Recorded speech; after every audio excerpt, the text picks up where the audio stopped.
One man's passion for picking turned into a television phenomenon.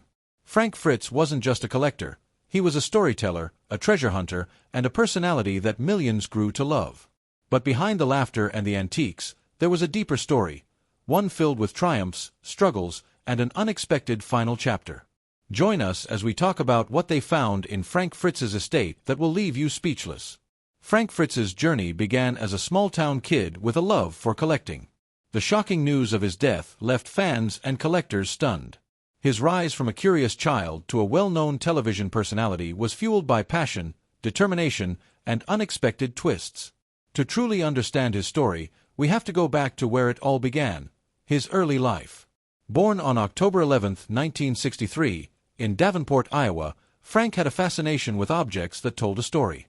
While most kids played with toys or sports, he was already hunting for hidden treasures. He collected coins, stamps, beer cans, and even old razor blades. Where others saw junk, he saw history. Imagine being a kid walking into an antique shop, dusty shelves, old clocks ticking, faded photographs staring back at you. That was the world Frank fell in love with. He wasn't just interested in owning things. He wanted to know their past. Who used this old pocket watch? Where had this rusty sign once hung? These were the questions that filled his mind. As he grew older, his interests expanded from small collectibles to bigger treasures, motorcycles, dirt bikes, and rare memorabilia. He spent hours at flea markets and garage sales, always searching for the next great find. Some might have thought it was just a strange hobby, but to Frank, it was a way of life. Here's the twist. He didn't jump straight into antiques as a career. After high school, life took him in a completely different direction. For nearly 25 years, Frank worked as a fire inspector in Iowa, a serious job requiring attention to detail and a commitment to public safety. But his love for collecting never faded. In fact, his job fueled his passion. As a fire inspector, he visited old buildings, firehouses, and warehouses filled with forgotten treasures. He began collecting firehouse memorabilia, helmets, extinguishers, antique fire alarms, anything connected to history. Little did he know, this side hobby would eventually change his life. At some point, Frank realized his collectibles weren't just personal treasures, they had real value. He started buying and selling items, turning his passion into a profitable side business. What if he could do this full-time? What if he could spend his days searching for forgotten relics and bringing them back to life? It wasn't an easy decision to leave behind a stable career, but Frank took the risk. He opened his own antique shop, Frank's Finds, specializing in firemen's equipment and unique trinkets. It was a small step, but it set the stage for something much bigger. Frank may have become the most famous person in the world of picking, but his story wasn't just about antiques. It was about passion, friendship, and ultimately, a painful falling out. He was the guy with the scruffy beard, the mischievous grin, and a knack for finding hidden treasures in dusty barns and forgotten garages. His charm, humor, and expertise made him a fan favorite. But behind the scenes, things weren't always smooth. Long before American Pickers became a reality TV phenomenon, Frank Fritz was just another guy with a love for collecting. But he wasn't alone. His co-star, Mike Wolfe, shared the same passion. The two first crossed paths in middle school in LeClaire, Iowa. Did they immediately hit it off? Not really. They weren't best friends growing up, but their shared love for rare items brought them together.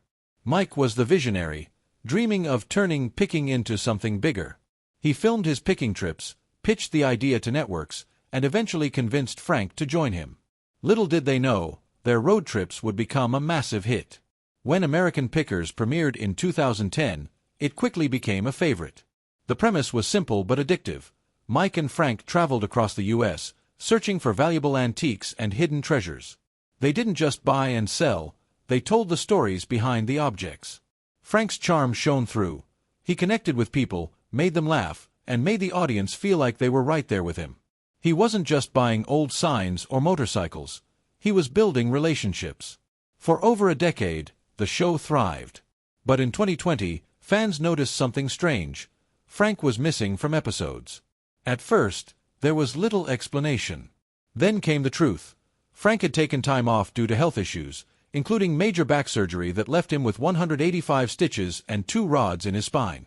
He was also dealing with personal struggles, including addiction. For a while, it seemed he might return, but in 2021, Mike announced Frank was officially no longer part of the show. The announcement lacked warmth, and Frank later called Mike's statement BS, claiming Mike never checked on him during his struggles. Despite the fallout, Frank's impact on the show was undeniable. He wasn't just a reality TV star, he was real.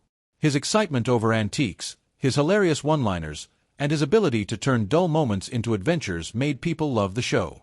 Even after his exit, fans supported him, hoping for a reconciliation that never came. Beyond TV, Frank built a business empire. He expanded into online sales, wrote a book on vintage motorcycles, and hosted antique fairs. His passion wasn't just about owning things, it was about preserving history. But behind the smile, Frank faced battles: Crohn's disease, anxiety, addiction, and a painful public breakup. In 2022, he suffered a massive stroke, leaving him unable to care for himself. Medical bills soared, and his condition worsened. In his final days, Mike Wolfe visited him, and old grudges faded. Mike held Frank's hand as he passed, whispering, "Go find your mom." Frank's death in 2024 was attributed to complications from his stroke. Now, sources claim his prized motorcycle collection, a hidden treasure trove, may be auctioned for charity. Tucker Carlson, shocked by the news, highlighted the unexpected generosity of a man who lived for preserving history. If true, it's a final chapter Frank never got to write himself.